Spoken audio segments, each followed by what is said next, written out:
최민석 과장이라고 합니다. 여기 보실 수 있듯이 오늘의 주제는 한국은행 물가 죄송합니다. 다시 할게요.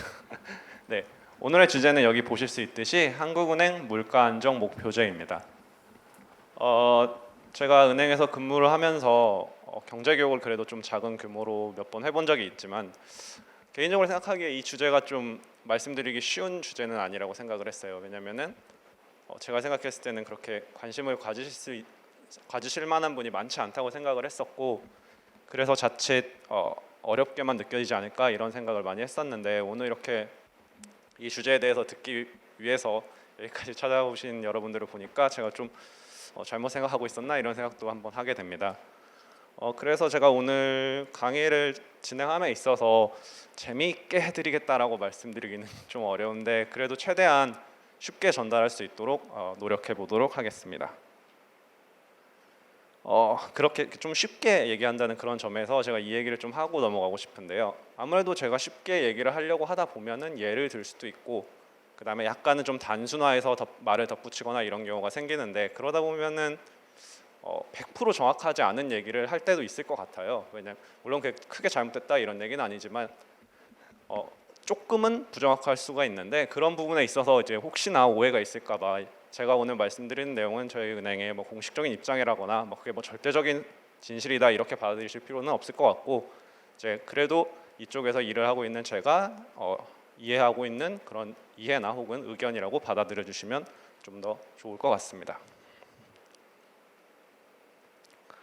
자, 제가 오늘 말씀드릴 내용은 사실 이 한 페이지에 전부 다 담겨 있습니다. 여기 위에 써 있죠. 한국은행 통화신용정책 운영의 일반 원칙이라고. 이 내용은 저희 은행이 발간하는 가장 중요한 보고서 중에 하나인 통화신용정책 보고서라는 걸 보시면 홈페이지에서 찾으실 수 있는데요. 그 보고서의 가장 앞부분에 나와 있는 내용 중에 일부분입니다. 보실 수 있다시피 여기서 물가 안정 목표제에 대한 내용만 제가 가져왔죠. 그래서 사실 여러분들이 이 내용을 읽으셨을 때 나는 이 내용을 100% 이해할 수 있다라고 하시면 제가 오늘 하는 얘기는 다 아는 얘기가 될 가능성이 매우 큽니다.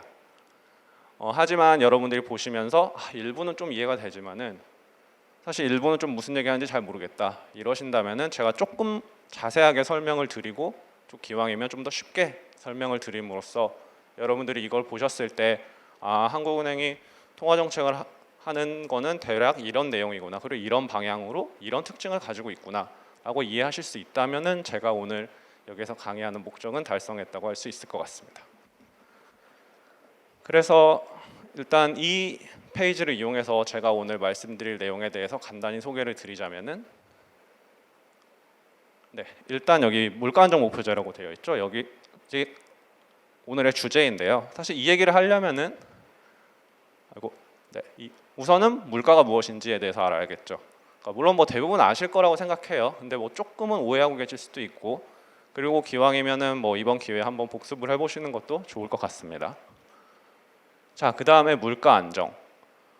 자, 물가 안정 목표제란 말을 보셨으면 바로 아시겠지만은 기본적으로 물가 안정을 목표로 하는 어떤 제도라는 건데, 도대체 물가 안정이 뭐고 얼마나 중요하기에 그거를 목표로 하는 이런 제도라는 이름이 붙었을까? 그걸 알기 위해서는 물가 안정이 무엇이고 왜 중요한지 이런 거에 대해서 간단히 짚어볼 필요가 있다고 생각합니다. 그러고 나면 비로소 이제 물가 안정 목표제에 대해서 얘기를 할 수 있을 것 같고요. 여기까지 물가 안정 목표제에 대해서 간단히 짚고 난 다음에는 그러면 한국은행이 하고 있는 물가 안정 목표제의 특징은 또 뭐가 있을까? 그래서 우선 여기 써 있죠. 중기적 운영식의 미래지향적 운영, 그리고 신축적 운영이라고 되어 있는데, 이 세 특징에 대해서 조금씩 간략하게 짚어보도록 하겠습니다. 그리고 이 세 가지 특징에 대해서 얘기를 하다 보면 자연스럽게 따라올 수밖에 없는 의문이 하나가 있습니다.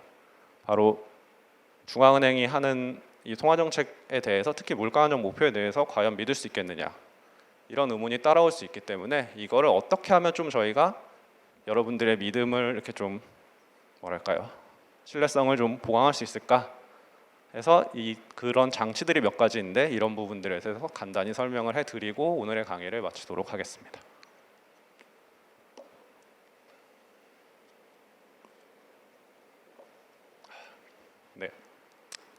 우선 물가란 무엇일까요? 여기 써 있듯이 쉽게 얘기해서 물건의 가격이죠. 근데 보다 정확히 얘기하면 여러 가지 재화 및 서비스 가격의 종합적인 수준이다. 여기서 중요한 건 종합적인 수준이라는 겁니다. 그러니까 어떤 한 물품이나 두 물품의 가격만을 얘기하는 건 아니에요. 그래서 그 개별 품목의 가격과 구분하시는 게 중요한데 일반적으로 물가를 이제 측정하기 위해서 산출을 하게 되는 물가 지수들은 보통 여러 가지 품목의 가중 평균을 내게 됩니다.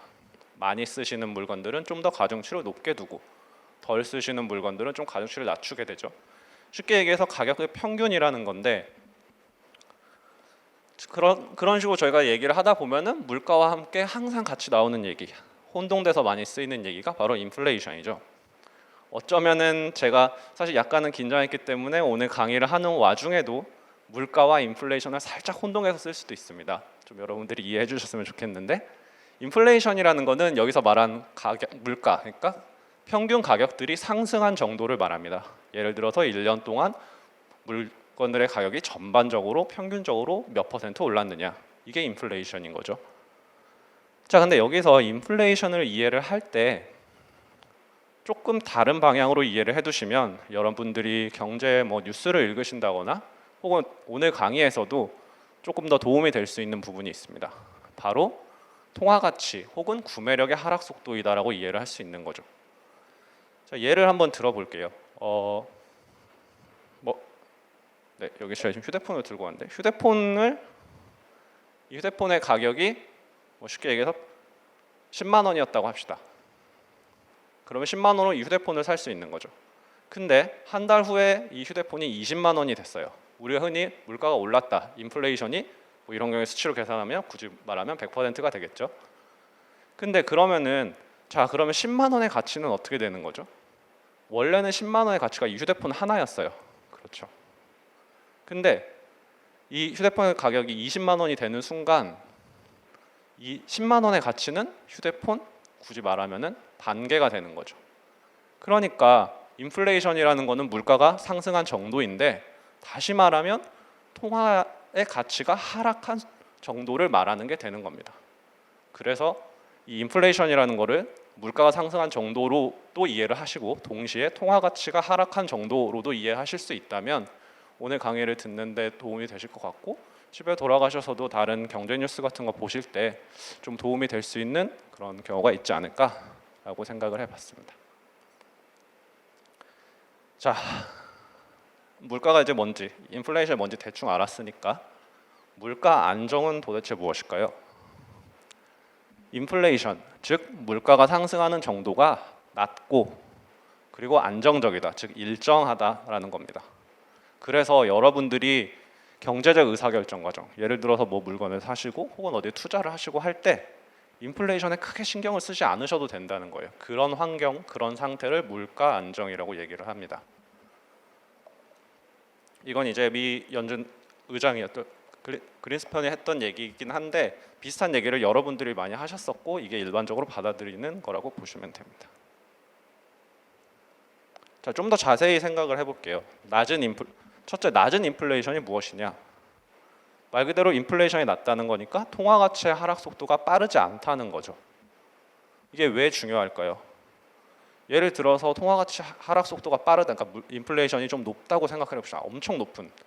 여러분들이 아마 책을 보시다 보면 옛날에 하이퍼 인플레이션이라고 해서 어떤 나라 사례들 보셨을 거예요. 막 그림 보면은 빵집 가는데 이렇게 수레에다가 돈 이만큼 싸서 가야 되고 막 그런 경우를 생각해 보죠. 오늘 이 휴대폰이 분명히 10만 원이었는데 내일 혹은 다음 주면은 20만 원이 된다는 걸 여러분이 예상을 하신다고 생각해 보세요. 그러면은 이 물건은 오늘 사야 돼요, 내일 사야 돼요? 오늘 사야 되겠죠. 다음 주가 되면은 내일이 되면은 이 휴대폰이 훨씬 비싸질 텐데 그렇잖아요. 그러니까 이렇게 만약에 통화 가치 하락수가 너무 빠르면은 여러분이 어떤 물건을 사시는 데 있어서 이 인플레이션을 고려를 하셔야 된다는 거예요. 사실 그렇지 않아도 고려하실 거 너무 많잖아요. 이게 진짜 나한테 필요한 건지 아니면은 내가 살 수 있는 건지 내 월급날은 언제인지 예를 들어서 내 용돈날은 언제인지 이런 거 생각하셔야 되는데 그거에 더해서 인플레이션까지 고려를 하셔야 된다는 거죠. 그러니까 그런 일이 없도록 낮은 인플레이션이 되는 것, 즉 통화 가치 하락 속도가 빠르지 않도록 유지하는 것이 물가 안정의 한 의미입니다. 자, 다음으로 안정적 인플레이션은 무엇일까요? 통화 가치의 하락 속도가 일정하다는 거예요. 예를 들어서 어떤 한 해에 인플레이션이 뭐 한 2%다.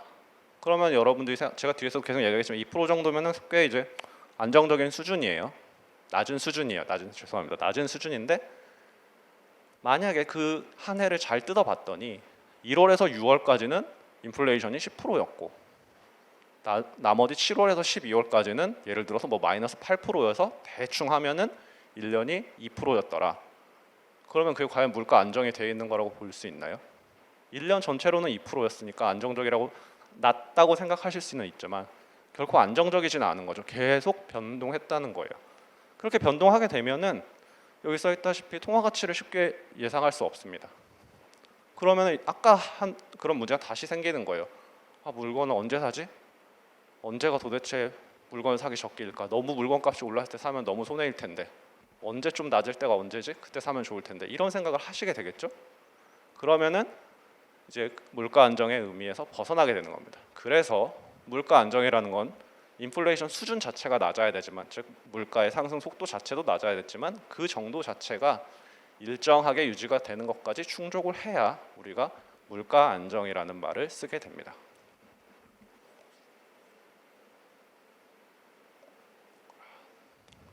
그러면은 물가 안정이 왜 중요한 걸까요?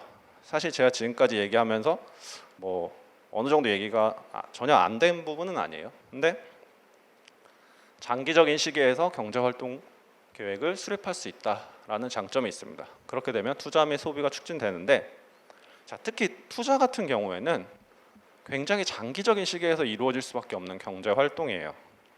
자, 좀 뭐랄까요, 행복한 상상을 한번 해보시죠. 그러니까 여러분이 자, 건물주가 될 수 있는 기회가 왔어요. 그래서 건물을 살지 말지 고민을 하고 있다고 생각을 해보죠. 그러면 여러분들이 건물을 삼으로써 당장 내일 모레 혹은 한 달 후에 큰 수익을 올릴 거라고 생각하시면서 건물을 사시나요? 그렇지는 않을 거예요. 보통 건물을 살 때는 임대료 매월 엄청난 돈은 아니지만 꽤 큰 돈이 따박따박 들어올 것이다 라고 생각을 하게 되죠. 혹은 당장은 아니더라도 점점 이 건물 가격이 오를 것이다, 이런 기대, 예상을 하시면서 투자를 하게 된단 말이에요. 그런데 만약에 인플레이션이 너무 심해요. 혹은 너무 어떨 때는 인플레이션이 10% 20% 갔다가 어떨 때는 심지어 마이너스 그러니까 디플레이션까지 일어나고 이런다고 생각해 보죠. 여러분들이 투자를 고려할 때 이 건물이 입지가 좋은지 아니면 사람들이 임대 수요가 많이 있을지 장기적으로 가격이 오를 건지 이런 거 고민에 더해서 추가적으로 도대체 인플레이션이 어떻게 될 것인지, 물가 도대체 어떻게 되지? 내 임대 소득은 예를 들어서 매월 200만 원씩 들어올 건데 200만 원의 가치가 어쩔 때는 높았는데 어쩔 때는 낮으면은 제 투자를 할 때 엄청 고민이 된단 말이에요. 그러다 보면 투자를 어떻게 할까요? 안 하게 되겠죠. 불확실하니까 미루게 될 거고. 아까 소비를 왜 미루게 되는지는 말씀드렸잖아요. 내일 만약에 물건이 더 비쌀 것 같으면 미루고. 근데 반대로 물가가 안정되면은 그런 고민이 없어지니까 사람들이 투자도 좀 더 쉽게 하고 소비도 좀 더 쉽게 한다는 거죠. 그러면 경제 성장에 도움이 되겠죠. 그래서 물가 안정이 중요하다라는 얘기를 하게 됩니다. 자, 그 다음에는 조금 더 자세한 얘기를 해볼 거예요. 가격이 각 상품의 가격이 그 상품의 수요 공급에 대한 정확한 정보를 제공한다. 자, 다시 이 휴대폰 얘기로 들어가 볼게요. 자, 만약에 여러분이 또 한 번 더 행복한 상상을 해서 이 휴대폰을 이렇게 만드는 그런 공장의 대표 혹은 휴대폰 사업에 뛰어들지 말지 고민하는 대표라고 가정을 해봅시다. 어느 날 이 휴대폰이 가만히 보고 있었는데 10만 원 정도였는데 20만 원이 된 거예요. 그럼 여러분이 그런 생각을 할 수 있어요. 사람들이 휴대폰을 많이 사려고 그러나? 아니면은 휴대폰 만드는 어떤 회사에서 문제가 생겼나? 공급이 좀 딸리나? 이런 생각을 하실 거예요. 그러면 지금이 기회인가? 내 생산을 늘릴까? 혹은 생산하지 않던 기업에서는 휴대폰 사업에 한번 뛰어들어 볼까? 만들어 볼까? 이런 생각을 할 거예요. 근데 만약에 이게 휴대폰만 가격이 오른 게 아니고 물가 자체가 오른 거라면요. 모든 물가가 2배가 되면서 이 휴대폰 가격도 20만 원이 된 거라면 그 가격이 10만 원에서 20만 원이 됐다고 해서 그게 무슨 이 휴대폰에 대한 수요가 늘었거나 공급이 어떤 차질이 생겼거나 이런 것을 의미하는 건 아닌 거예요. 그렇기 때문에 물가가 안정되지 않으면 여러분들이 어떤 가격을 봤을 때 얘만 가격이 오른 거야? 아니면 다른 품목도 전반적으로 다 오른 거야? 라는 고민에 또 빠지게 돼요. 그걸 보지 않고 함부로 투자를 했다가는 만약에 전반적인 물가 수준에 따라서 휴대폰 가격이 올랐을 뿐인데 그걸 착각해서 휴대폰에 투자를 하게 되면은 개인적으로도 정작 투자했더니 가격이 올랐지만 거기에 들어가는 비용도 엄청 많이 올랐을 것이고 잘 팔리지도 않을 거예요. 이미 수요 공급이 충족되고 있는데 저 스스로도 손해지만 경제 전체적으로 봤을 때도 제가 좀 더 어떤 필요한 곳에 생산 그런 자원을 투자했으면 좋았을 텐데 쓸데없이 이런 경쟁 치열한 휴대폰에 더 뛰어들어가지고 자원을 낭비한 꼴이 될 겁니다. 그럼 되게 자원이 비효율적으로 배분이 되겠죠. 다시 말하면 물가가 안정됐을 때는 가격이 그런 수요 공급에 대해서 정확한 정보를 제공할 수 있기 때문에 그것만 보고도 쉽게 투자나 이런 각종 경제 활동을 결정할 수 있고 그 말은 곧 자원이 효율적으로 배분될 가능성이 높아지고 그렇게 용이한 환경이 된다는 겁니다.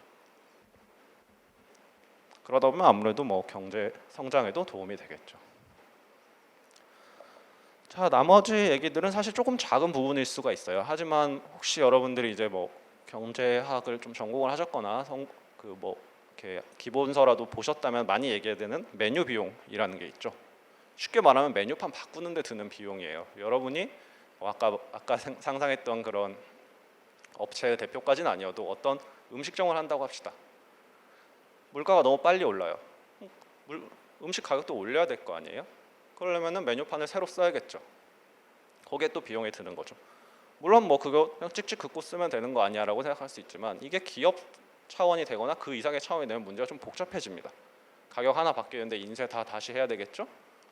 가격도 설정하는데도 또 고민도 해야 될 거 아니에요. 도대체 어느 정도 해야 소비자들이 너무 싫어하지 않고 예를 들어서 그럼 각종 비용이 들어요.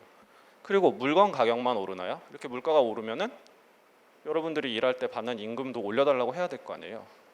지금 보통은 이제 1년에 한 번 정도 이제 연봉 혁신이라는 걸 하거나 안 할 수도 있지만 그렇게 되겠죠. 근데 물가가 너무 빠르게 오르고 또 그게 불안정해서 어쩔 때는 높았다 낮았다 하면은 굉장히 자주 임금 협상을 해야 되고 계약을 계속해야 될 수가 있습니다. 그렇게 되면 그 계약에 있어서 단순히 돈이 문제가 아니라 엄청난 시간과 노력이 쓰일 수밖에 없어요. 그렇죠? 그러니까 그런 각종 부대 비용이 많아지고 그건 곧 경제 전체로 봤을 때 큰 손실이잖아요. 그런 거를 줄이는데 물가 안정이 도움이 된다는 거죠.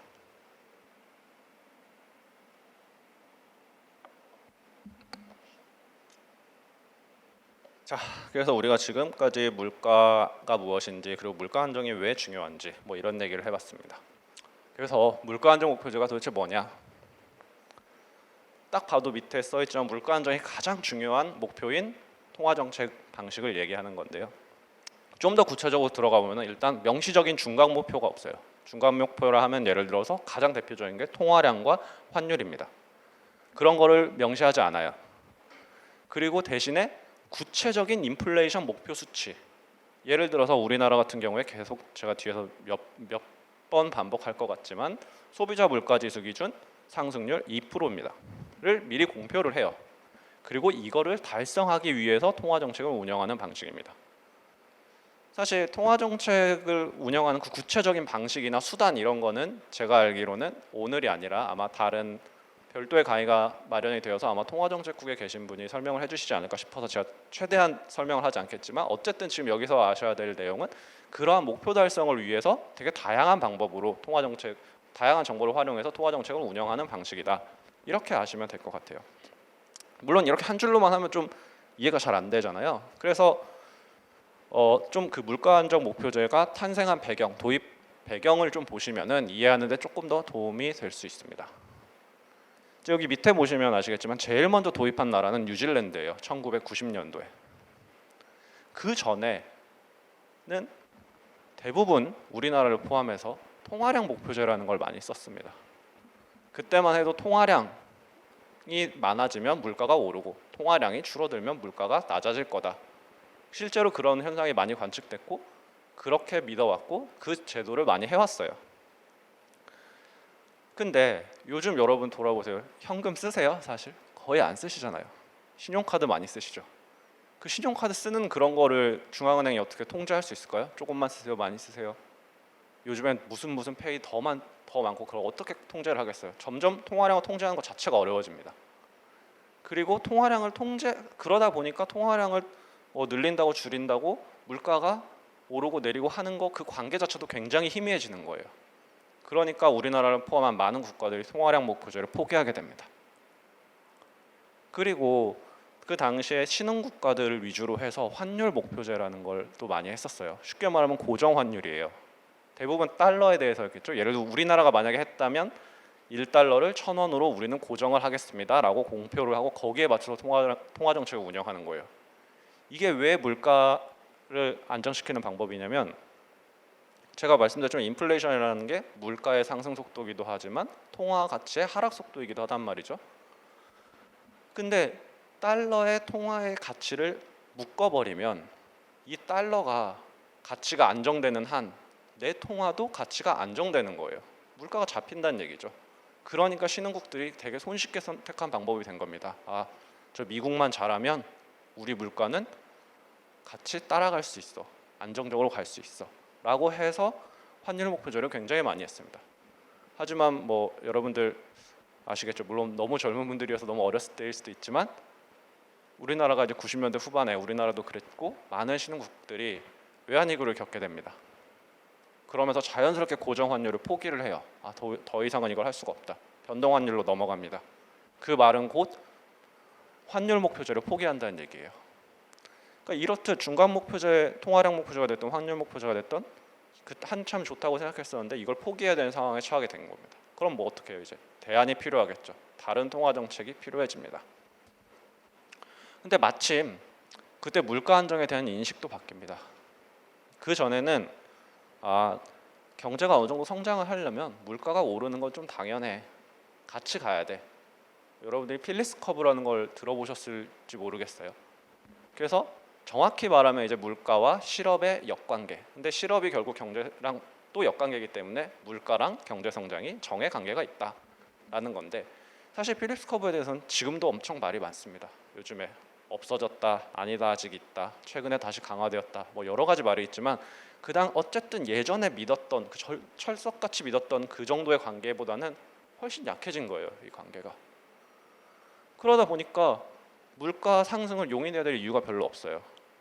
그리고 오히려 생각이 바뀌기 시작한 게 제가 아까 앞에서 좀 설명을 드렸다시피 오히려 물가가 좀 안정이 돼야 경제가 지속적으로 성장하는데 도움이 될 것 같다라는 학계의 연구 결과나 그런 의견들이 나오기 시작합니다. 자, 이 두 개가 맞아 떨어진 거예요. 기존에 쓰던 중간 목표제는 한계를 드러내서 포기해야 되는데 새로운 걸 찾아야 되는데 마침 보니까 물가 안정이 엄청 중요하다고 깨닫게 된 거죠. 그러니까 물가 안정을 가장 중요한 목표로 하는 제도를 만들자 해서 탄생한 게 물가 안정 목표제입니다. 뒤에서 몇 번 말씀드릴 거지만 물가 안정이 가장 중요한 목표이지 유일한 목표는 아니에요. 그 중에서 여러 가지 생각을 할 수도 있지만 그 중에 가장 중요한 목표가 물가 안정이다. 그게 가장 큰 특징이라고 할 수 있고요. 그래서 1990년에 뉴질랜드가 도입을 했고 주로 선진국들이 먼저 도입을 하기 시작했죠. 91년에 캐나다, 92년에 영국 이런 식으로 하다가 우리나라는 98년도에 도입을 하게 됩니다.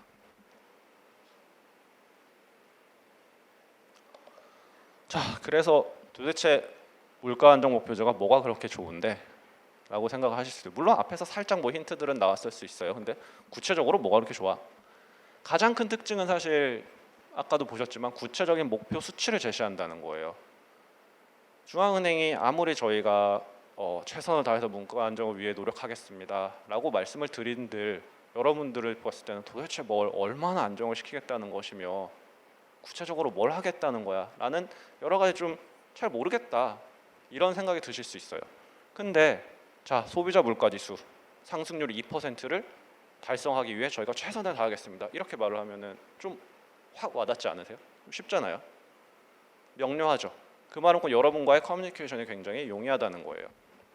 그럼 그 커뮤니케이션이 용이한 게 왜 중요한데? 라고 하시면 이제 여러분이 기대하시는 예측하시는 기대 인플레이션이 있을 거예요. 그걸 기대 인플레이션이라고 얘기를 하는데 그걸 안정시키는데 용이하다는 거죠.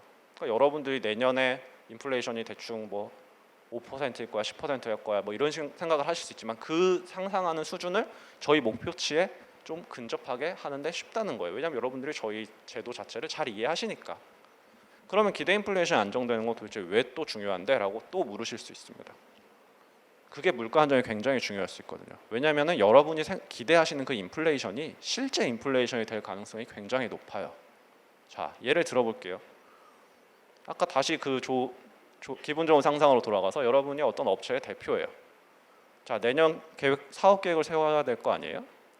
그 중에는 지금 팔고 있는 물건의 가격, 예를 들면 휴대폰의 가격 설정도 있을 거예요. 자, 내년에 물가가 오를 테니까 거기에 맞춰서 적정히 가격도 수정을 해야겠지라고 생각을 하시겠죠? 근데 여러분이 예를 들어서 한 10%, 20% 가격 물가가 오를 것 같아라고 생각을 하시면 어떻게 해야 될까요? 인플레이션 한 10%, 20% 될 것 같아 하면 내 휴대폰 가격도 제가 생산하는 이 물건의 가격도 10%, 20% 올려야겠죠. 자, 거기에서 일하는 근로자는 어떨까요? 아, 물가가 내년 10%, 20% 오르는데 임금 협상을 하게 되면 10%, 20%는 올려주셔야 돼요 라고 하겠죠. 그러면은 이렇게 한 기업에서 물건값이 오르고 임금이 오르고 그게 경제 전반으로 퍼지면 어떻게 되죠? 그게 곧 물가가 오르는 거죠. 물건의 가격의 평균적인 가격이 올라버리는 거잖아요. 그렇죠. 그러니까 여러분들의 기대를 그렇게 하시면 실제 그 실현될 가능성이 굉장히 높기 때문에 이걸 안정시키는 게 정말 중요해지는데 이걸 안정시키는데 물가 안정 목표제라는 제도가 꽤나 효과적이다. 그렇게 평가를 받는 거죠. 그래서 제가 아까 뭐 영국, 캐나다 말씀드렸지만 사실 여러분들이 생각하는 웬만한 나라들은 다 그냥 이 물가 안정 목표제를 하고 있다고 생각하시면 될 정도로 가장 보편적인 통화 제도입니다. 통화 정책입니다. 현재. 이런 장점 때문에 선택을 하는 거라고 보시면 될 것 같습니다.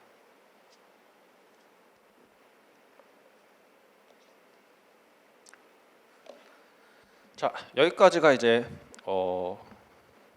물가 안정 목표제에 대해서 간단히 이제 좀 개략적인 내용을 살펴본 거고요. 이제는 좀 더 우리 은행이 하고 있는 물가 안정 목표제에 대해서 구체적으로 조금 그렇게 뭐 심하게 구체적인 건 아니지만 들어가 보도록 하겠습니다. 제가 몇 번 말씀드렸지만 현재 저희 은행에서 발표하고 있는 물가 목표는 소비자 물가지수 기준 2%입니다. 그럼 왜 소비자 물가지수일까라고 의문을 가지실 수 있어요. 뭐 들어보셨을지 모르겠지만 물가지수라고 하면 대표적인 두 가지가 있습니다. 하나는 이 소비자 물가지수이고 또 하나는 근원 물가지수라는 게 있습니다. 쉽게 생각하면 근원 물가지수는 이 소비자 물가지수에서 일부 품목을 제외한 건데요. 대표적으로 변동성이 큰 농산물이나 에너지를 품목을 제외합니다. 제가 뒤에서 또 얘기를 드리겠지만 왜 그걸 제외할까? 사실 그걸 결론부터 말씀드리면 통화정책과 어떤 유효성 측면에서는 통제력 측면에서는 근원 물가지수가 더 적합할 수도 있어요. 왜냐하면 자 에너지류에서 대표적인 게 유가잖아요. 원유. 우리나라에서는 생산 거의 안 되죠. 자 그럼 국제 유가가 굉장히 중요하잖아요. 근데 그 국제 유가가 올랐다고 해서 저희 은행이 통화 정책을 해서 금리를 오르거나 내린다고 해서 어떻게 영향을 미칠 수가 있을까요? 굉장히 어려워요. 사실 안 된다고 보는 게 맞죠. 그러면은 저희가 목표치를 낼 때 저희가 어떻게 할 수 있는 걸 기준으로 목표치를 제시하는 게 더 나을 수도 있어요. 그렇죠? 왜냐하면 그런 원유 가격 같은 거 저희가 어떻게 할 수가 없으니까 그거에 대해서 목표치를 얘기한들 믿어주시겠어요? 안 믿어주시겠죠? 그래서 실제로 저희가 과거에는 근원 물가지수를 기준으로 목표치를 발표한 적도 있습니다. 근데 지금은 소비자 물가지수 기준이에요. 그리고 사실 이건 대부분의 나라들이 마찬가지예요. 특히 주요 선진국들이. 왜냐? 여러분들이 그러니까 피부에 와닿을 수 있는 물가지수라는 거죠. 이게 왜 중요해요?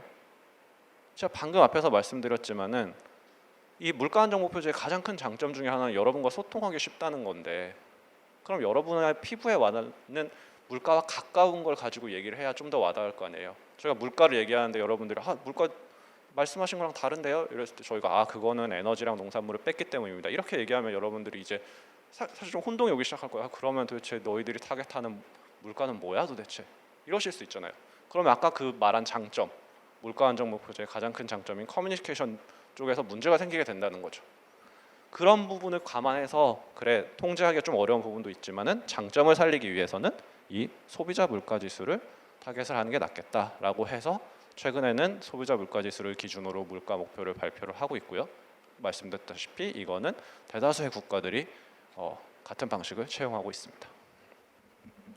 자, 그러면 이제 2%. 이것도 사실 모든 국가들은 아니에요. 대부분 선진국들이 2%를 많이 하는데 왜 2%일까요? 제가 아까 물가 안정이 왜 좋은지 막 이런 걸 처음에 아주 주구장창 설명을 드렸어요.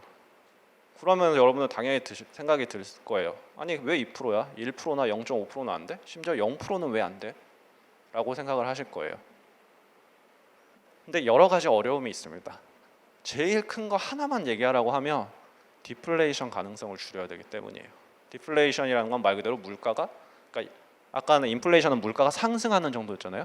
물가가 하락하는 정도를 얘기하는 거예요. 그러니까 물가가 말 그대로 하락하는 경우를 말하는 거죠. 자, 아까 말씀드렸다시피 여러 가지 생각을 해볼 때 인플레이션이 특히나 인플레이션이 크면은 안 좋아요. 그렇죠? 근데 경제학에서는 이 디플레이션은 더 안 좋은 걸로, 무조건 안 좋은 걸로 생각을 합니다. 아까 말씀드렸지만 예전에는 물가가 좀 이렇게 어느 정도 오르는 건 경제 성장을 위해서는 어쩔 수 없어라고 좀 받아들이는 분위기가 있을 정도로 인플레이션에 대해서는 특히 너무 높지 않다면 뭐 그렇게 나쁘지만은 않아 이런 생각을 한 적도 있었지만은 공통적으로 디플레이션에 대해서는 굉장히 부정적이에요. 왜일까요? 제가 이거를 다음 페이지를 먼저 설명을 드릴게요. 한마디로 보면 경기 침체를 유발할 가능성이 높기 때문입니다. 아까 말했듯이 물가 상승, 그러니까 인플레이션은 그나마 경제 성장과 동반될 가능성이 있는데 얘는 그게 아니라 반대의 경우와 동반할 가능성이 매우 높아요. 도대체 왜? 임금이 하방 경직적이기 때문입니다. 자, 여기서 지금 제가 언뜻 봤을 때 지금 학생분들이 많아 보이셔서 동아이셔서 그런지 모르겠지만 월급을 이제 뭐 받아보신 적이 있는 분도 있고 없을 분도 있겠지만은 사실 월급 잘 안 올라요, 그렇죠? 참 안 오르는데 그 통장에 찍히는 그 숫자가 그래도 조금씩은 오르는 경향이 대부분 많은 반면에 이걸 깎는 경우는 정말 드뭅니다. 물론 이제 이거를 직접적으로 어떤 나의 그 성과와 직접 연동을 시키면 당연히 오르락내리락 하겠지만 그렇지 않고 일반적으로 고정 월급을 받으시는 분들을 예로 들어보면 이 임금이 그 통장에 찍히는 숫자가 내려가는 거는 굉장히 좀 드물고 힘들어요. 그리고 그걸 안 하려고 하죠. 특히 뭐 노조도 있고 사실 근로자 입장에서 그걸 동의하고 싶겠어요? 동의 안 하고 싶겠죠. 굉장히 어렵습니다. 그럼 무슨 일이 생기냐? 예를 들어서 근데 그런 상황에서 디플레이션이 발생했다. 물가가 하락했다. 그러면은 물가가 하락했으니까 통화 가치는 어떻게 된 거예요? 오른 거예요. 그러면은 여러분의 임금이 그대로 있으면 가만히 있었는데 실질 임금이 구매력이 늘어난 거죠. 다른 물건들이 싸졌으니까. 여기까지는 되게 좋아요. 그렇죠? 여러분들 뭐 휴대폰 하나 사는 거 2개 살 수 있잖아요. 근데 문제는 이게 기업 입장에서 봤을 때는 비용의 증가라는 거예요. 이게 심각해지면 어떻게 해야 되죠? 생산을 줄일 수밖에 없어요. 생산 줄이다 보면 일부를 해고할 수밖에 없어요. 근로자의 일부를. 그러면 어떻게 되는 거죠? 이제 악순환에 빠지면서 경기가 침체될 수 있는 거죠. 그렇죠? 자, 또 이게 인플레이션 때도 마찬가지지만 일단 디플레이션이 발생하게 되면은 사람들이 또 물가가 하락할 거야라고 기대를 하게 돼요. 이게 계속될 거라고. 사실 뭐 기대에 대해서는 여러 가지 말이 많지만은 약간 과거를 바탕으로 기대하는 경향이 꽤 있거든요. 특히 디플레이션 때는 그렇다고 해요. 그러면은 아까도 말했지만은 물가가 하락할 거라고 기대하면 어떻게 하겠어요? 물건을 지금 살까요? 나중에 살까요? 나중에 사야겠죠. 투자도 나중에 하고 싶을 거예요. 왜냐하면은 굳이 건물 왜 지금 사요? 좀 더 지나면은 통화랑 같이 올라가지고 나중에 싸게 살 수 있을 것 같은데. 소비도 미루고 투자도 미루고 그럼 어떻게 될까요? 그걸 파시는 분들은 장사가 안 되겠죠. 그러면 그렇게 경기 침체가 시작되는 겁니다. 이런 메커니즘으로 인해서 디플레이션은 경기 침체를 유발한다라고 보는 시각이 일반적입니다. 그렇기 때문에 이거를 무슨 일이 있어도 막아야 돼요. 자, 그런데 저희 한국은행이 너무 일을 잘하고 정말 완벽해서 0%를 정확히 타겟할 수 있으면 좋겠지만은 사실 너무 불확실한 게 많잖아요. 물가를 영향을 미치는 거예요. 예를 들어서 뭐 최근에 뭐 우크라이나 러시아 간 전쟁 이런 걸 어떻게 예상하고 그것까지 다 감안하겠어요. 저희가 만약 0%를 타격했는데 그거보다 약간 낮은 물가가 현실화되면 그게 뭐예요? 디플레이션이 돼버리는 거예요. 사실 굉장한 리스크죠. 그러니까 이걸 피하기 위해서 차라리 0%보다 살짝 높은 거를 타겟하는 게 낫겠다라는 생각을 하게 되는 거죠. 그리고 좀 더 실질적인 얘기를 해보면은 저기 보면 CPI 즉 소비자 물가지수 상향편의라는 게 있습니다. 이게 무슨 얘기냐? 제가 아까 지나가듯이 말씀드렸지만 물가지수라는 거는 소비자 물가지수는 특히 여러분들이 쓰시는 물건들의 평균 가격인데 그냥 단순 평균이 아니라 가중 평균이에요. 여러분들이 많이 쓰시는 물건은 가중치가 높아요. 여러분이 덜 쓰시는 물건은 가중치가 낮습니다. 근데 뭐 예를 들어서 여기 휴대폰이랑 마이크랑 뭐 이 두 가지 물건만 가지고 지수를 만든다고 생각을 해보죠. 예를 들어서. 그리고 이 가게 둘 다 그냥 쉽게 얘기하면 100원이었어요. 각각 100원이었고 여러분들이 매달 하나씩 산다고 생각을 해보죠. 그럼 가중치가 50%, 50%고 100원이고 100원이에요. 근데 이 휴대폰이 110원이 되고 마이크가 90원이 됐어요. 그러니까 플러스 10%, 마이너스 10%. 그냥 5대 5니까 0.50 곱해서 가중 평균을 하게 되면은 0%예요. 그렇죠? 이거를 만약에 저희 한국은행의 어떤 노력으로 타겟을 성취했다고 칩시다. 0% 타겟한 거예요. 근데 문제는 이 50%, 50% 이거는 저희가 미리 조사해 놓은 가중치예요. 이 가중치를 맨날 바꿀 수가 없어요. 이걸 맨날 바꾸려면 맨날 조사를 해야 되고 그걸 또 반영하는데 시간이 걸리고 엄청난 노력이 필요하고 그리고 이걸 매번 바꾸면 과연 지난달 물가지수와 이번 달 물가지수를 비교하는 게 말이 되느냐 이런 얘기가 나올 수 있고 그런 여러 가지 이유에서 가중치를 계속 바꿀 수 없습니다. 근데 휴대폰이 110원이 되고 마이크가 90원이 되는 순간 여러분들이 무슨 일을 하게 되냐면 비싸진 휴대폰은 좀 덜 사고 마이크는 좀 더 사게 돼요. 그러면 그 실질적인 가중치를 감안했을 때는 이 물가지수가 아까는 0%라고 했는데 예를 들어서 가중치가 이제는 휴대폰이 0.4가 되고 얘가 0.6이 되면은 그거를 가중 평균을 내면은 마이너스가 되는 거예요. 그러다 보니까 저희가 만약에 소비자 물가 이런 상향 편의를 무시하고 소비자 물가지수 기준 0%를 타겟합니다 하면 그건 실질적으로 마이너스를 타겟하는 결과가 똑같아집니다. 그럴 가능성이 매우 높아요. 그런 점을 고려했을 때는 0%는 안 돼. 좀 적당한 인플레이션을 타겟하는 게 낫겠어라는 말이 나오게 되는 겁니다. 그리고 또 실제로 그 약간의 인플레이션이 도움이 될 때도 있어요. 그러니까 다시 얘기하지만 임금은 굉장히 하방 경직적이에요. 근데 경우에 따라서는 예를 들어 어떤 기업이 좀 사정이 너무 안 좋을 수 있잖아요. 그래서 실질 임금을 좀 낮추고 싶을 때가 있어요. 근데 아까도 말했지만 절대 낮추는 거는 쉽지 않습니다. 누구도 받아들이려고 하지 않을 거예요. 근데 이런 거는 일상에서 흔합니다. 물가는 2%, 3%가 오르는데 임금은 1%만 올리는 거죠. 그러면은 실질 임금은 어떻게 된 거예요?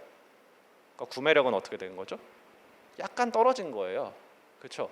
물론 기분 나쁘죠. 근로자 입장에서. 하지만 그거는 그래도 용인을 하긴 합니다. 그러니까 무슨 얘기냐면 물가 목표 수준, 그러니까 인플레이션은 0%인 상황에서 실질 임금을 낮추기 위해서 통장에 찍히는 돈을 깎는 거하고 그게 아니라 인플레이션이 한 2% 되는데 통장에 찍히는 돈을 1%만 높이는 거하고 둘 다 뭐 실질 임금은 낮아진 건데 둘 중에 뭘 할래? 라고 하면 정도가 똑같다고 쳤을 때 사람들이 그래도 덜 고통스러워하고 실질적으로 많이 이루어지는 일은 인플레이션에 비해서 조금 낮은 수준으로 낮은 속도로 임금을 높이는 것을 많이 하게 됩니다. 그 방식으로 실질 임금의 하향 조정이 이루어지게 돼요. 그걸 통해서 순간적으로 실질 임금이 좀 하향에 필요한 어떤 경기가 좀 안 좋을 때라든지 이럴 때는 그런 실질 임금 하향 조정이 일어나면서 그 덕분에 좀 다시 산출량이 늘어나기도 하고 뭐 이런 식으로 좀 순환 그런 사이클이 이루어지게 되는데 인플레이션이 너무 낮아버리면 0%면은 이거는 정말 통장에 찍히는 그 명목 임금을 깎지 않고서는 실질 임금이 낮아질 수가 없기 때문에 그렇게 쉽게 실질 임금을 낮출 수가 없다는 거예요. 자, 이런 점을 고려하면은 뭔가 너무 낮은 인플레이션이나 0%보다는 살짝 아주 적당한 정도의 인플레이션은 그거를 타겟으로 하는 게 좀 현실적이고 더 도움이 될 수 있겠다라는 생각을 할 수 있고 이런 비용과 편익을 고려했을 때 이제 다양한 모형들이 이론적으로 산출하는 수준이 대충 선진국의 경우에는 한 2% 정도 됩니다. 물론 정확한 수치는 아니지만 그리고 연구 따라 조금씩 다르지만 대략 2%가 좀 컨센서스예요. 그리고 그냥 뭐 현실적으로 실용적으로 접근을 했을 때도 여러분들도 이 얘기를 들으시면은 아 그래 너 0%보다는 조금은 인플레이션이 있는 게 좋겠어. 근데 그렇다고 해서 5% 10%를 인정할 수는 없잖아요. 그래도 2%라고 하면 사람들이 대충 인식했을 때 뭐 그래 그 정도면 많이 높지도 않네. 적당한 것 같아. 약간 이런 컨센서스가 형성이 된다는 거죠. 그래서 이런 점을 두루두루 고려했을 때 2%라는 수준을 목표로 제시하고 있고 그거는 우리나라뿐만이 아니라 여러분이 흔히 아시는 그런 선진국들, 영국 뭐 이런 나라들이 많이 이렇게 2%를 얘기하고 있습니다. 자, 이 부분을 설명을 드렸고요.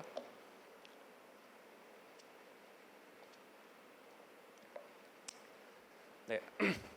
그러면 이번에는 이제 아까 이제 맨 처음에 일반 통화 정책의 일반 운영 원칙이라고 해서 거기서 보셨던 세 가지 특징 중에 하나를 이제 먼저 얘기해 보려고 합니다. 중기적 운영 시계. 그러니까 저희가 통화 정책을 운영하는 데 있어서 시계를 당장의 인플레이션을 어떻게 하겠다, 혹은 되게 짧은 미래, 예를 들어서 뭐 1년 이내의 인플레이션을 어떻게 하겠다라기보다는 좀 더 먼 미래의 인플레이션을 2%로 맞추겠습니다라는 그런 말씀을 드리면서 운영을 하게 됩니다. 그게 중기적 운영 시계인데요. 뭐 사실 정확한 수치는 없습니다. 근데 보통 이제 뭐 그래도 굳이 물어보신다면은 뭐 한 3년 내외가 아닐까 이 정도라고 생각하시면 크게 틀리지는 않을 것 같아요. 근데 뭐 꼭 3년이다 이런 건 또 아니지만. 그래서 왜 그렇게 중기적 시기에서 하냐? 지금 너희들 지금 당장 혹은 다음 달 내년 이런 목표를 인플레이션을 어떻게 하겠다라고 말을 해야지 왜 이렇게 좀 먼 미래를 얘기하는 거냐라고 물으신다면은 첫째는 통화 정책의 파급 시차를 고려하기 때문입니다. 그러니까 이 얘기를 뭐 최소화하려고 했지만 여러분도 아실 거예요. 제가 통화 정책을 하는 수단 중에 가장 대표적인 건 기준금리죠. 물가가 오를 것 같으면 기준금리를 높이고 좀 떨어지는 것 같으면 좀 낮추고 이런 식으로 하잖아요. 근데 저희가 예를 들어 물가가 오르는 것 같아서 기준금리를 높였다고 바로 물가가 떨어지나요? 그렇게 안 돼요. 여러분들이 소비나 투자나 혹은 여러 가지 금융 상황이나 이런 걸 통해서 영향을 미치려면 굉장히 시간이 오래 걸립니다. 그러니까 저희가 현재 또는 가까운 미래의 인플레이션은 어떻게 할래야 할 수가 없다는 거예요. 그러니까 중기적 운영 시계를 가질 수밖에 없는 거죠. 그리고 공급 충격에 의한 인플레이션에 대해서 대응하는 거는 약간 가능하지도 않고 바람직하지도 않다고 얘기를 합니다. 그러니까 그리고 공급 충격에 의한 인플레이션이 일반적으로 되게 일시적인 인플레이션들이에요. 자, 다시 얘기하지만 유가가 가장 대표적이에요. 만약에 지금 당장 사우디아라비아가 갑자기 그 오펙 회의를 하면서 어떤 이유에서 우리가 산출량을 한 반으로 줄여야겠어라고 하는 순간 어떻게 될까요? 유가는 폭등을 하겠죠? 그러면은 당연히 물가가 갑자기 오를 거예요. 근데 말씀드렸지만 저희가 그거에 대응해서 기준금리를 높인다 한들 그 공급이 늘어나나요? 안 늘어나죠. 근데 물론 물가는 좀 시간이 지나면 좀 잡힐 수도 있어요. 저희가 기준금리 높였을 때. 근데 그건 어떻게 해서 잡힌 거예요? 다른 잘 되고 있던 여러분의 소비나 투자를 위축시킴으로써 물가가 좀 더 안정이 된 것뿐이에요. 이게 왜 문제냐면 일단 근본적인 원인은 해결하지도 못하고 다른 부분을 건드렸죠. 자, 근데 공급 충격은 되게 일시적인 경우가 많다고 했어요. 자, 사우디가 얼마 후에 뭐 이제 미국이랑 주요 선진국들이랑 얘기를 하다 보니까 자기들의 요구가 잘 받아들여져서 다시 원래대로 생산하기로 했습니다. 하는 순간 어떻게 돼요? 그 유가 상승폭이 사라져요. 근데 이미 저희가 기준금리를 높이는 바람에 여러분들의 소비 및 투자는 내려가 있죠. 그럼 어떻게 돼요? 이번에는 거의 뭐 디플레이션이 일어날 수도 있는 거예요. 그럼 그제야 또 이제 부랴부랴 안 되겠다 기준금리를 낮추면 그런 식으로 하다 보면 인플레이션이 어떻게 되죠? 높아졌다가 갑자기 낮아졌다가 높아졌다가 낮았다. 아까 뭐예요? 안정적이지 않은 거잖아요. 물가 안정이 아니죠. 그러니까 그런 면에서 공급 충격에는 대부분 대응하지 않는 게 원칙이고 할 수도 없다는 게 기본적인 입장입니다. 대신에 이제 총수요 측면에서 유발된 것들 일반적으로 이게 지속적인 인플레이션인데 예를 들어서 어떤 이제 모종의 경기가 너무 잘 돌아서 여러분들이 소비를 많이 하신다거나 뭐 투자를 많이 한다거나 이런 데 있어서 인플레이션이 발생하면은 그거는 쉽게 사라지지 않고 좀 오래되고 이러니까 그런 부분을 좀 이제 그리고 또 그런 부분은 통화 정책으로 좀 영향을 미치기도 좀 쉽고요. 그러니까 그런 부분을 주로 타겟을 하게 됩니다. 그렇기 때문에 저희가 어떤 단기적 시계가 아니라 중기적 시계에서 물가 안정 통화 정책을 운영한다라고 말씀을 드리는 겁니다. 그리고 이제 제가 아까 말씀드린 이제 한국은행 물가 안정 목표제의 세 가지 특징 중에 이제 중기적 운영 시기에 미래지향적 운영, 그다음에 마지막에 신축적 운영이었는데 그 신축적 운영할 때 다시 말씀을 드릴 거지만 이 물가 안정만 추구하는 거는 바람직하지 않아요. 아까 앞에서 살짝 얘기했었어요. 근데 언뜻 생각해도 자, 경제가 얼마나 복잡합니까? 얼마나 중요한 막 요인들이 많고 고려해야 될 게 많아요. 근데 다 필요 없고 우리는 물가 안정만 할 거야. 물가 올라가면 무조건 금리 높일 거고 물가 낮으면 무조건 금리 낮출 거야. 이런 식으로 하면 그 경제에 도움이 될까요? 그렇지 않을 거예요. 그렇죠? 신축적 운영에서 다시 말씀드리겠지만 그런 의미에서도 이제 저희가 그렇게 이렇게 단기적인 시기에서 그때그때 인플레이션에 모두 다 대응하려고 하다 보면은 이제 문제가 생길 수 있기 때문에 그렇기 때문에 물가 안정만 추구하지는 않는 거고 그러면 그 말은 곧 중기적 운영 시기에서 운영을 하게 되는 겁니다. 자, 그 다음 특징은 미래지향적 운영입니다. 제가 뭐 영어를 사실 좋아하진 않는데 약간 좀 여기서는 영어를 쓰는 게 조금 더 이해하는 데 도움이 되실 것 같아요. 그래서 forward looking이라고 하는데 반대말을 생각해 보시면 backward looking이라고 하죠. 뭐 과거 지향적, 그러니까 과거에 이렇게 했으니까 혹은 과거에 이랬으니까 이렇게 정책을 할 거야라고 하는 게 과거 지향적 운영입니다. 미래 지향적 운영은 그거에 반대되는 얘기죠. 왜냐하면은 아까 방금 뭐라고 했죠? 중기적 시기에서 통화 정책을 운영한다고 했어요. 미래의 물가를 우리는 타겟하고 있단 말이에요. 근데 과거에 이랬으니까 과거에 물가가 뭐 올랐으니까 이제 저희 금리 좀 올리겠습니다 이러고 과거에 물가가 높았으니까 뭐 금리 올리겠다, 뭐 과거에 물가가 낮았으니까 이번에 금리를 좀 높여보겠다, 이런 식으로 하면은 안 되겠죠. 중요한 건 뭐예요? 미래 무슨 일이 생길지를 보면서 그거에 맞춰 통화 정책을 운영해야 되는 거잖아요. 그러니까 전망의 바탕을 좀 판단을 내리겠다. 이게 가장 쉽게 설명한 미래지향적 운영이라고 생각합니다. 보다 구체적으로 물가 및 성장이 어떻게 될 것이냐, 미래에 어떤 이제 전망, 저희가 이제 경제 전망을 많이 하고 뭐 이렇게 실제로 그 보고서로도 많이 내고 하는데요. 아마 뉴스에서 한 번쯤은 보셨을 거라고 생각하는데 어쨌든 그런 전망을 내요. 하지만 그 전망치 숫자 자체만이 중요한 건 아니에요. 사실 어떤 가정하에서 이런 숫자가 나왔는지가 더 중요한 거죠. 왜냐하면 거기에 항상 덧붙는 말들이 있거든요. 그 전망 경로상의 불확실성 및 위험 요인이라고 하죠. 그러니까 저희가 기본적으로는 이렇게 전망하고 있지만 이러한 위험 요인 및 불확실성이 있어서 이런 게 현실화됐을 때는 생각보다 더 높아질 수도 있고 이런 게 현실화됐을 때 생각보다 낮아질 수도 있습니다라는 얘기를 할 거예요. 그러니까 이렇듯 어떤 미래에 발생할 일들 전부 다 알 수는 없지만 현재로서 파악 가능한 부분들은 그 부분까지 고려를 해가면서 이제 판단을 내리게 되는 거죠. 그래서 뭐 여러분들이 당장은 뭐 예를 들어 물가가 오르는데 도대체 뭐 하는 거야, 왜 금리를 안 올려라고 말씀하실 수 있지만 그게 뭐 일시적인 거라거나 아니면은 지금은 올랐지만 향후에는 뭐 이러이러한 상황을 고려할 때 점차 내려갈 거라고 예상이 되면은 저희 입장에서는 그런 전망과 위험 요인들을 고려해서 당장 대응하기보다는 좀 더 지켜보고 좀 더 후에 올리거나 내리거나 이런 식으로 대응을 하게 되는 거죠. 그러니까 이게 바로 미래지향적 운영이라고 할 수 있습니다. 그리고 그것뿐만 아니라 정말 가능한 정보들은 전부 다 동원을 해서 종합적으로 고려해서 판단을 하게 됩니다.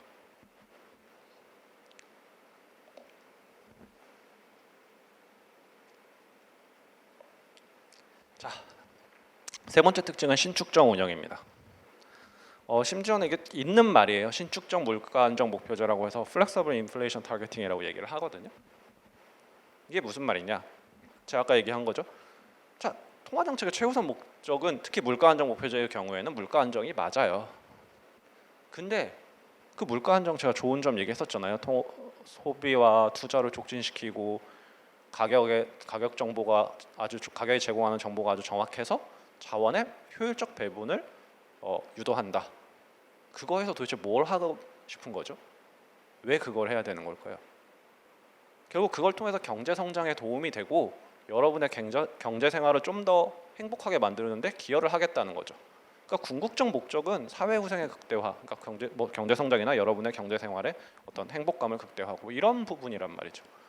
그렇기 때문에 물가 안정만 추구할 게 아니라 그 중기적 물가 안정이 저해되지 않는 범위라면은 여기서는 이제 단기적 생산 변동성 축소라고 했지만은 꼭 뭐 경기뿐만 아니라 뭐 금융 안정도 좀 고려를 할 수 있는 거고요.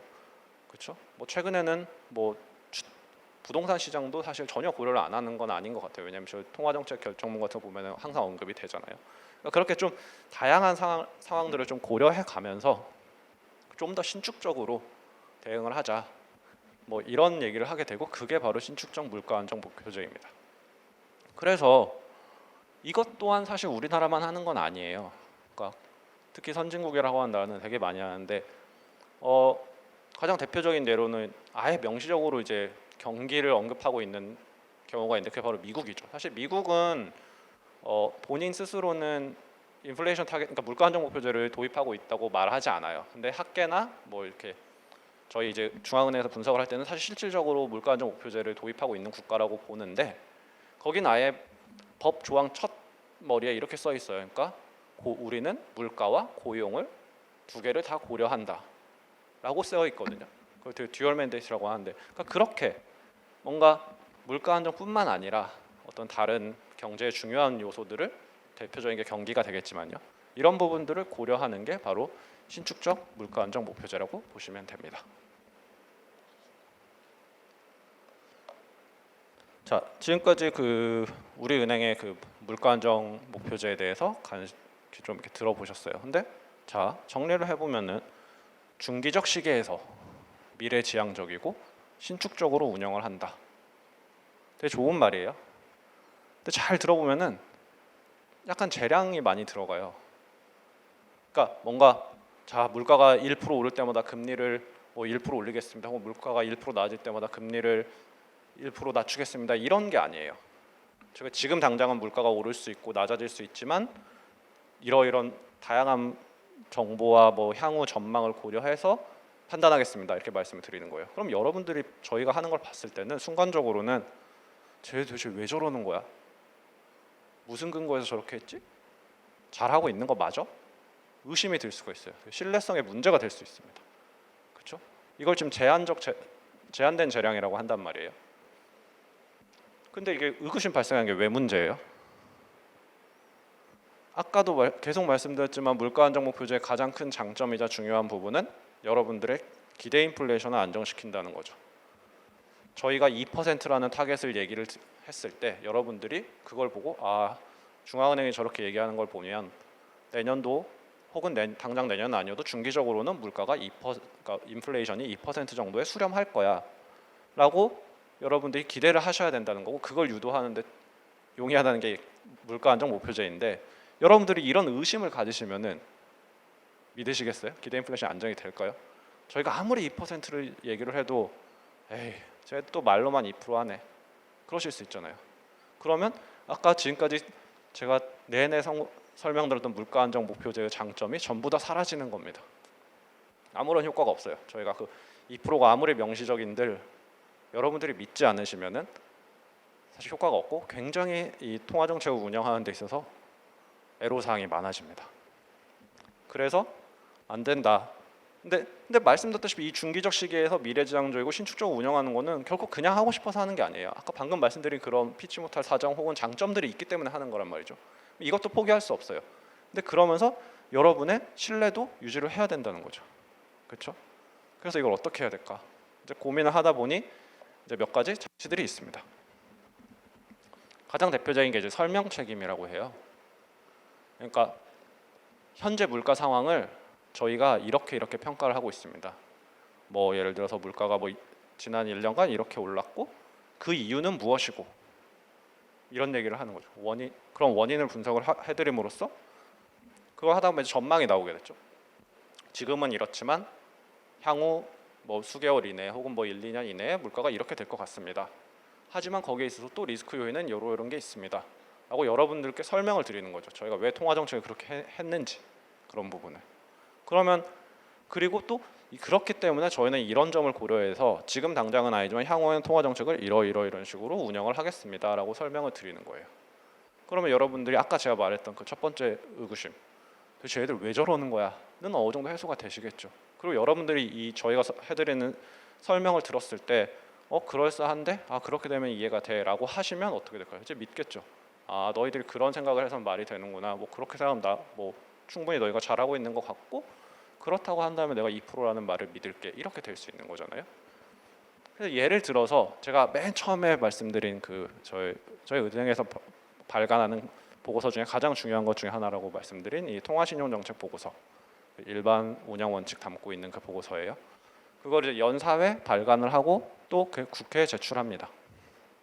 이거는 법으로 정해진 사항이에요. 그러니까 저희가 한국은행법에 의해서 설립이 되어 있는데 그 한국은행법상 저희는 이렇게 통화신용정책 보고서를 발간하고 국회에 제출하도록 되어 있습니다.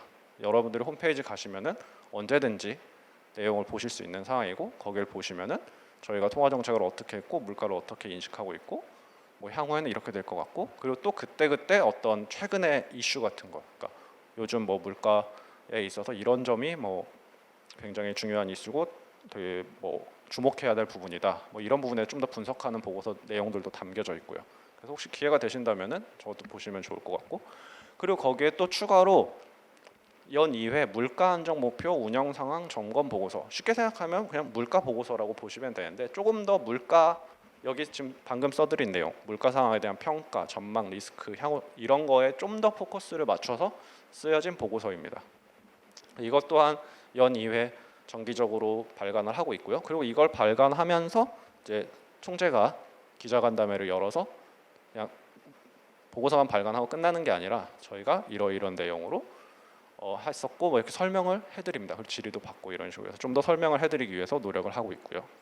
그리고 여러분들도 아시다시피 매번 그 통화 정책을 결정할 때마다, 그러니까 기준금리를 뭐 저희가 어제도 올렸죠. 그러니까 올리거나 혹은 뭐 동결을 하거나 낮추거나 할 때 그 과정에서 회의 내용, 금통위원들이 했던 회의 내용을 2주 내에 공개를 하게 됩니다. 그래서 여러분들이 그걸 보시면은 이 사람들이 어떤 점을 고려해서 이렇게 했고, 그 다음에 또 향후 총화 정책은 뭐 이럴 것 같고, 그리고 또 이게 뭐 만장일치였다 아니었다 뭐 이런 부분들, 그런 것들도 다 보실 수 있게 되어 있거든요. 그렇게 설명을 함으로써 여러분들이 좀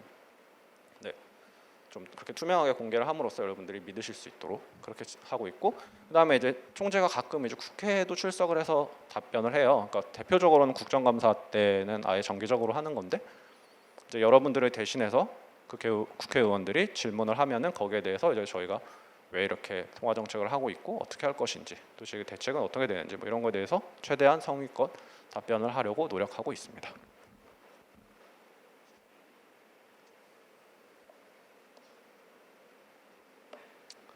자, 다음으로는 이제 법적 독립성이에요. 그러니까 무슨 얘기냐면 저희 한국은행의 독립성을 보장한다는 얘기인데, 이제 아까 말씀드렸죠. 한국은행법에 의해서 한국은행이 설립되었다고. 거기 3조에 보면 이런 내용이 있습니다.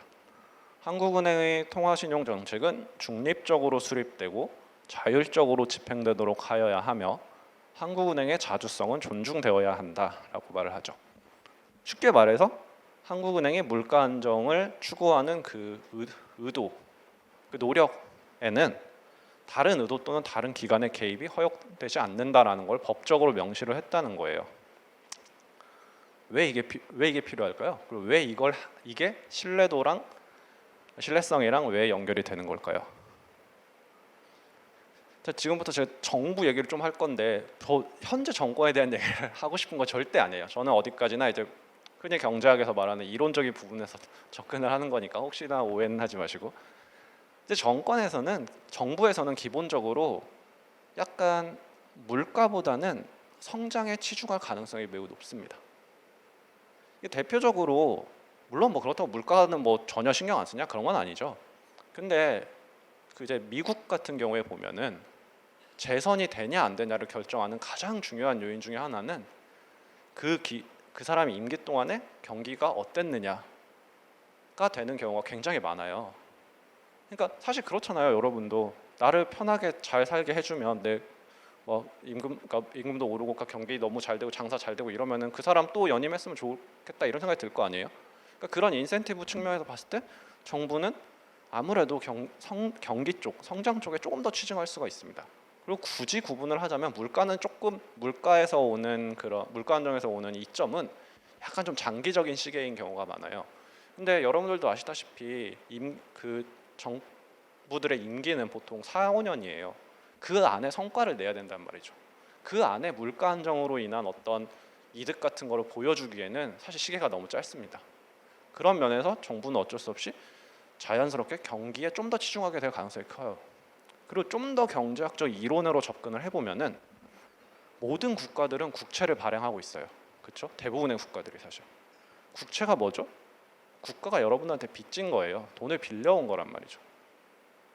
돈을 빌린 사람 입장에서는 물가가 오르는 게 좋아요? 떨어지는 게 좋아요? 뒤집어서 보면 돈의 가치가 오르는 게 좋아요? 떨어지는 게 좋아요? 돈의 가치가 떨어지는 게 좋을 거예요.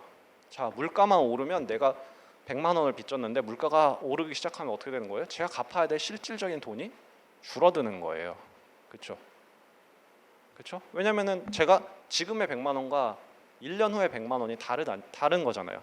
물가가 오르면 1년 후에 100만 원은 지금은 제가 이 휴대폰 이 하나에 10만 원이면은 10개를 팔아야 갚을 수 있는 100만 원이 물가가 올라서 20만 원이 되면은 5개만 팔아도 갚을 수 있는 돈이 되는 거죠. 그렇죠? 그럼 사업하는 사람 입장에서 돈을 빌렸으면은 당연히 인플레이션이 높을수록 내가 나중에 갚아야 될 돈은 줄어들게 됩니다. 실질적으로. 그건 국가에도 똑같이 적용될 수 있어요. 그래서 인플레이션 텍스라는 말을 그래서 쓰는 거거든요. 그러니까 국가 입장에서는 인플레이션을 약간 뭐 일부러 일으키지는 않겠지만 약간은 좀 이렇게 방임을 하면 예를 들어서 자기들이 갚아야 할 국가 채무가 줄어드는 결과로 이어질 수 있습니다. 자, 이런 점들을 고려해 보면은 예를 들어서 정부 같은 경우에는 약간 물가 안정을 경우에 따라서는 좀 소홀히 할 가능성이 있습니다. 근데 만약에 정부가 중앙은행에 엄청난 영향력을 끼치고 있다. 예를 들어서 그럼 어떻게 될까요? 여러분들이 봤을 때 저희가 열심히 저희 소비자 물가 상승률 2%를 달성을 위해서 최선을 다하겠습니다라고 얘기를 해도 여러분들이 보고 결국 정부가 그렇게 안 할 것 같은데 그럼 너희 그렇게 안 할 걸? 안 믿겠죠. 그래서 그걸 사전에 차단해 보고자 법적으로 저희는 법적으로 저희의 통화신용 정책은 굉장히 중립적이고 자율적으로 진행됩니다라고 명시를 함으로써 이제 여러분들이 보셨을 땐 저렇게 독립적이라면은 다른 정부나 혹은 다른 기관들 다른 의도의 개입을 덜 받지 않겠구나라고 믿어주실 수 있기 때문에 그러면은 이제 저희 신뢰도가 조금 늘어날 수 있지 않을까 이런 면에서 독립성을 강조하고 있습니다.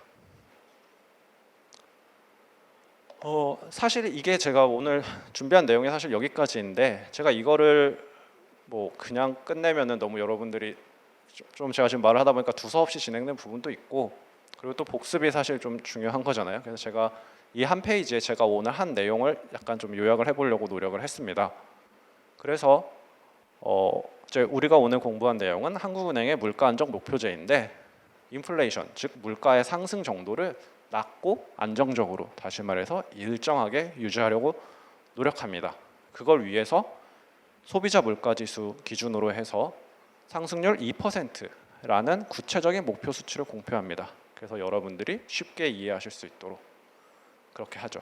그리고 그거를 달성하기 위해서 저희가 통화정책을 운영하게 되는데 그 특징으로는 당장이나 혹은 짧은 미래보다는 중기적 시계에서 그리고 뭐 과거에 어땠고 이런 것보다는 앞으로 일어날 전망에 기반한 사고, 즉 미래지향적으로 판단을 내리고 그리고 말씀드렸다시피 물가 안정이 가장 중요하지만 그 중기적 물가가 그렇게까지 많이 안정이 저해되지 않는다면은 경기라든지 금융이라든지 이런 부분도 좀 다양하게 즉 신축적으로 고려를 하면서 운영을 한다. 하지만 이 과정에서 발생할 수 있는 어떤 여러분들의 믿음을 유지하기 위해서 저희는 각종 보고서 같은 거, 그다음에 또 총재의 기자간담회 등을 통해서 저희가 왜 그렇게 하고 있는지, 앞으로는 어떻게 나갈 것인지 그 근거와 이유 등을 설명을 드리고, 그다음에 어떤 다른 저희가 물가 안정을 추구한다는 그런 목적과 의도가 이렇게 다른 의도와 상충하지 않도록 다른 사람들의 방해를 받지 않도록 이제 법적으로 독립성을 보장하고 있습니다. 그래서 이를 통해서 저희가 최종적인 목표인 물가 안정, 사실 궁극적으로는 물가 안정을 통한 그런 지속적인 경제 성장 그리고 사회 후생의 극대화 이런 거를 추진하기 위해 노력을 하고 있고 그것이 곧 한국은행의 물가 안정 목표제라고 이해를 하시면 될 것 같습니다. 네, 여기까지가 제가 정말 준비한 내용의 전부이고요. 제가 쉽게 이해를 하실 수 있도록 노력한다고 했는데 어쩔지 잘 모르겠어요. 근데 어쨌든 이렇게 끝까지 경청해 주셔서 정말 감사합니다. 네, 감사합니다.